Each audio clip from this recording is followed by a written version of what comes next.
Hello everyone, welcome to the wonders world. চলে এসেছি নতুন একটা ব্লগ নিয়ে। তো আজকে হচ্ছে 14ই ফেব্রুয়ারি, সরস্বতী পুজো। এই তো বাঙালির ভ্যালেন্টাইন্স ডে বটেই, তার সাথে সত্যিকারের ভ্যালেন্টাইন্স ডেও পড়েছে।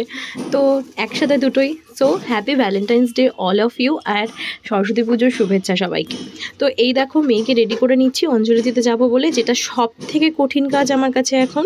ও একদম 1 সেকেন্ড টাইম দিতে চায় না, ও নিজের খেলার তালে মত্ত থাকে।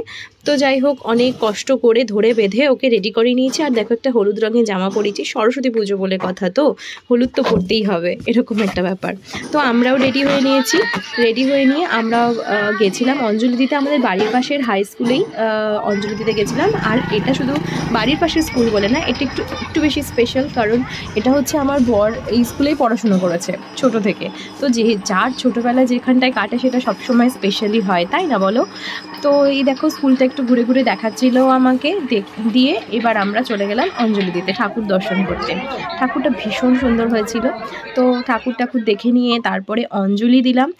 এত ভিড় ছিল ছাত্রছাত্রীদের, তো যাই হোক কোনো রকম অঞ্জলি দিয়ে তারপরে এবার প্রসাদের পালা, তাই না? এবার আমরা একটা কাটুরিতে করে প্রসাদ দিচ্ছিল ওখানে, কাটুরিতে করে। তো যাই হোক, প্রসাদগুলো খেয়ে নিলাম। প্রসাদগুলো খুব ভালো ভালো দিয়েছিল, ফল, মিষ্টি, চিড়ে, এগুলো সব ছিল। তো মেয়েকে অনেক চেষ্টা করলো ওর বাবা প্রসাদ খাওয়ানোর, ও তো সেই ছুটোছুটি করতেই ব্যস্ত। যাই হোক, একটা শশা খেয়েছিল। আর আমরাও প্রসাদ খেয়ে বাড়ি ঘুরে এলাম। সেরকম কোথাও ঘুরতে যাওয়া হয়নি, যেহেতু ছোট বাচ্চা আর ওর শরীরটাও একটু ভালো ছিল না। তো আমাদের সরস্বতী পুজো তো এভাবেই কাটলো। আর তোমাদের যদি ভিডিওটা ভালো লেগে থাকে তাহলে লাইক, কমেন্ট অ্যান্ড সাবস্ক্রাইব করে দিও। এবারের জন্য টাটা, সবাই ভালো থেকো, সুস্থ থেকো।